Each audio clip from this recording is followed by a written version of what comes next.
प्रभु यीशु मसीह के नाम में आपको अनुग्रह, शांति और आशीष मिले। एक किसी ने दृष्टांत वाली कहानी लिखी है जो काफी जानी मानी है। जो लोग इस प्रकार की चीजें पढ़ते हैं, और उस कहानी का जो नाम है वो है इंटेलिजेंस ऑफिस, यानी कह सकते हैं साधारण भाषा में गुप्त सूचना का कार्यालय। और एक दृष्टांत के रूप में लिखी गई है, यानी ये सच नहीं है, लेकिन कुछ सत्य समझाने के लिए ये कहानी का इस प्रकार से प्रेजेंटेशन है। इसको साधारण भाषा में दृष्टांत भी कह सकते हैं, काल्पनिक दृष्टांत। लेकिन बातें उसमें काफी, अगर कोई समझना चाहे तो वजन वाली होती है, वजनदार होती है। तो एक बड़े नगर में, मतलब नगर ये ना सोचे कि बहुत पुराने समय का है, आज का समझ लीजिए। एक बड़े नगर में एक दफ्तर था जिसको जैसे मैंने बताया इंटेलिजेंस ऑफिस या गुप्त सूचना का कार्यालय था। और उसी में एक सेक्शन था जिसको लॉस्ट एंड फाउंड डिपार्टमेंट कहते थे। यानी किसी को कोई चीज गुम जाती है तो वो उसी डिपार्टमेंट में जाके पूछता है, मेरी ये चीज इस फलानी जगह पर रेलवे स्टेशन पे या एयरपोर्ट पे या इस जगह मेरी चीज गुम गई है और ये मेरा पता है, अगर कोई आपको दे जाता है तो प्लीज मुझे फोन करके बताइए। किसी को कोई चीज मिल जाती है, अगर वो ईमानदार है तो यहीं आके वापस दे देता है कि ये मुझे मिली थी चीज, मेरी नहीं है। अगर कोई ढूंढता ढूंढता आपके दफ्तर में आता है तो उसको दे दीजिएगा। तो इसलिए उसको लॉस्ट एंड फाउंड डिपार्टमेंट कहते थे। तो इस लॉस्ट एंड फाउंड डिपार्टमेंट में एक व्यक्ति जो इंचार्ज था, एक बहुत प्राचीन काल की आत्मा थी। ठीक है ना, जैसे मैंने बताया दृष्टांत है प्राचीन काल, क्योंकि मतलब सैकड़ों सैकड़ों साल से कोई व्यक्ति वहां के सारे रिकॉर्ड्स को देखता था। और वो वैसे व्यक्ति नहीं था, लेकिन उसको एक आत्मा की तरह बताया गया है। भूत तो नहीं था वो, लेकिन एक आत्मा जो उन सारे चीजों का देखभाल करती थी। कह सकते हैं कि कोई हिंसा ना करने वाली आत्मा, या कोई किसी का नुकसान ना पहुंचाने वाली आत्मा, बस अपना अपना वो काम कर रही थी वहां पे। और इस दफ्तर की बात से हमें पता चलता है लोग क्या क्या चीजें अपने जीवन में खो देते हैं। और ये इस ऑथर ने, लेखक ने इसमें समझाया है। तो एक एक करके लोग वहां पर अपनी चीजें ढूंढने आते हैं, है ना। एक व्यक्ति आया जिसने अपना साया खो दिया। वो साये से खोने से क्यों परेशान था? क्योंकि उसी साये से, जहां पर भी उसका साया पड़ता था, वो उसके प्रभाव से बहुत अच्छे अच्छे काम कर पाता था। अब उसने वो साया खो दिया, यानी अब वो अच्छे काम नहीं कर पाता। फिर एक युवती आई जो अपना एक फूल ढूंढने आई है, क्योंकि अब वो उम्र में बढ़ने लगी है, उसकी सुंदरता चली गई है, तो वो वापस वो फूल चाहती थी। एक तीसरा व्यक्ति अपनी खोई हुई प्रतिष्ठा ढूंढने के लिए आया। पहले बहुत जाना माना व्यक्ति था, लेकिन अब उसकी प्रतिष्ठा खो चुकी थी, वो ढूंढने आया। और फिर एक व्यक्ति आया जो बहुत परेशान था, और वो एक बहुत कीमती, एक राजकुमार का या राजकुमार के औहदे का मोती ढूंढ रहा था। और ढूंढ क्यों रहा था? क्योंकि उसके अपने ही सीने पर, शर्ट पर या कोट पर वो मोती लगा हुआ था। लेकिन उसने अपने लापरवाही के जीवन में जो वो इसी नगर में इधर उधर घूमता रहता था अपनी अय्याशी में, उसने वो मोती खो दिया। और इसलिए वो यहां पर आया कि क्या वो मोती यहां पर है, क्या मुझे वापस मिल सकता है। तो जो प्राचीन काल की आत्मा थी उसने कहा ठीक है, मैं चेक करती हूं। और उसने वो खजाने वाला सेक्शन खोला जहां पे बहुमूल्य चीजें थी। तो कई प्रकार की वहां पर वेडिंग रिंग्स थी जो शादियों में अंगूठी पहनाई जाती है। एक इस प्रकार की वेडिंग रिंग थी जो पहले, ऐसी अंगूठी थी जो पहले मानो कि उंगली पे चिपक गई थी, कभी निकल नहीं सकती थी। लेकिन धीरे धीरे धीरे जैसे समय बीतता गया, पहनने वाला या पहनने वाली लापरवाह हो गए और वो सरक के निकल गई। यानी अर्थ था, विवाह में वो विश्वास योग्य नहीं रहे। फिर और भी एक अंगूठी थी जिसका सोना अब काला सा हो गया था। यानी इतने साल हो गए, अब वो प्रेम नहीं रहा मियां बीवी में।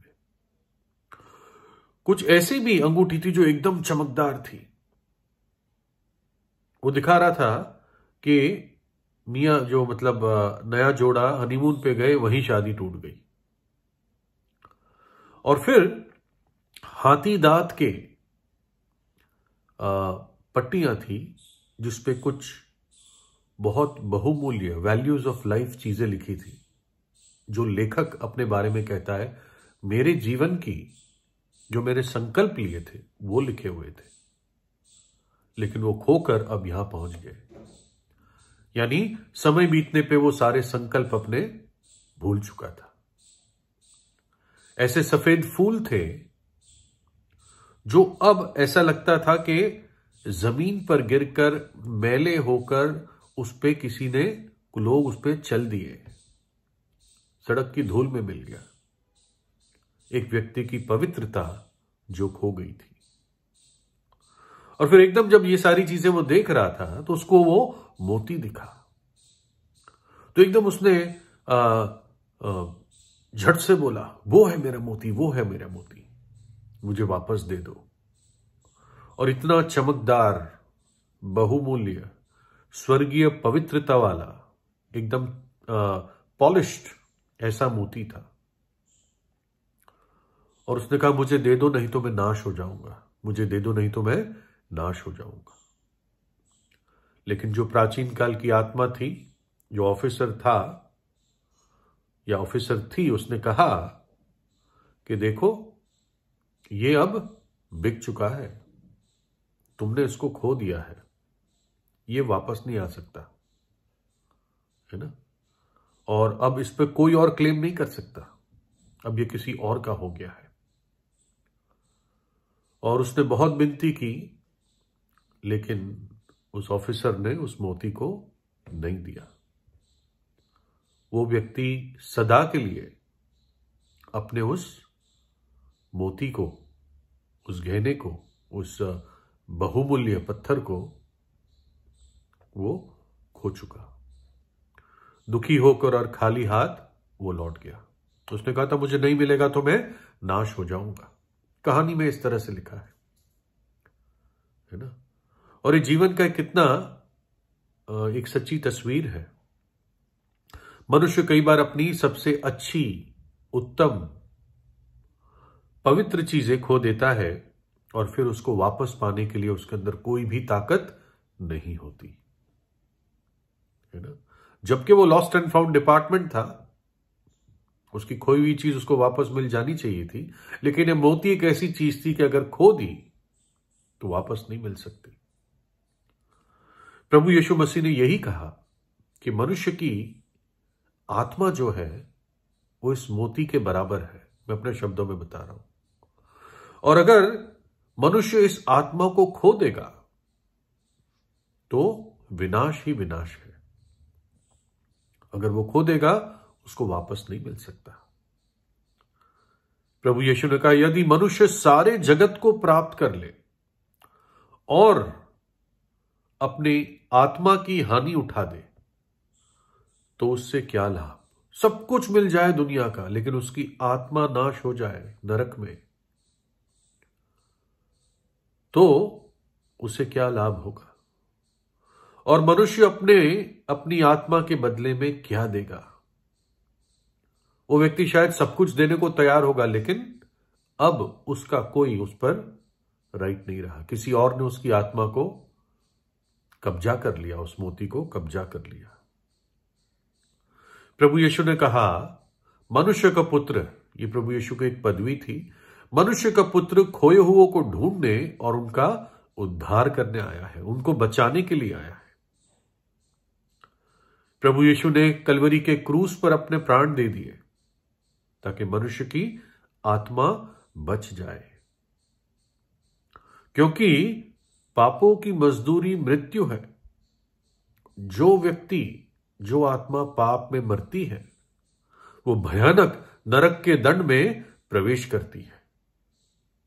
लेकिन परमेश्वर ने मनुष्य का रूप धारण करके कलवरी के क्रूस पर अपनी जान दे दी और मनुष्य की सजा को अपने ऊपर ले लिया, ताकि जब एक पापी पश्चाताप करके विश्वास करता है वो माफी पाता है, क्षमा पाता है, उसकी आत्मा सुरक्षित हो जाती है अनंत काल के लिए। और इस वचन से पता चलता है, जो मैं पढ़ूंगा, कि परमेश्वर सबसे ज्यादा कितना मनुष्य की आत्मा को महत्व देता है कि वो आत्मा नाश ना हो जाए। यदि तेरा हाथ तुझे ठोकर खिलाए तो उसे काट डाल। टूंडा होकर जीवन में प्रवेश करना तेरे लिए इससे भला है कि दो हाथ रहते हुए नरक के बीच उस आग में डाला जाए जो कभी बुझने की नहीं, जहां उनका कीड़ा नहीं मरता और आग नहीं बुझती। और यदि तेरा पांव तुझे ठोकर खिलाए तो उसे काट डाल। लंगड़ा होकर जीवन में प्रवेश करना तेरे लिए इससे भला है कि दो पांव रहते हुए नरक में डाला जाए। और यदि तेरी आंख तुझे ठोकर खिलाए तो उसे निकाल डाल। काणा होकर परमेश्वर के राज्य में प्रवेश करना तेरे लिए इससे भला है कि दो आंख रहते हुए तू नरक में डाला जाए, जहां उनका कीड़ा नहीं मरता और आग नहीं बुझती।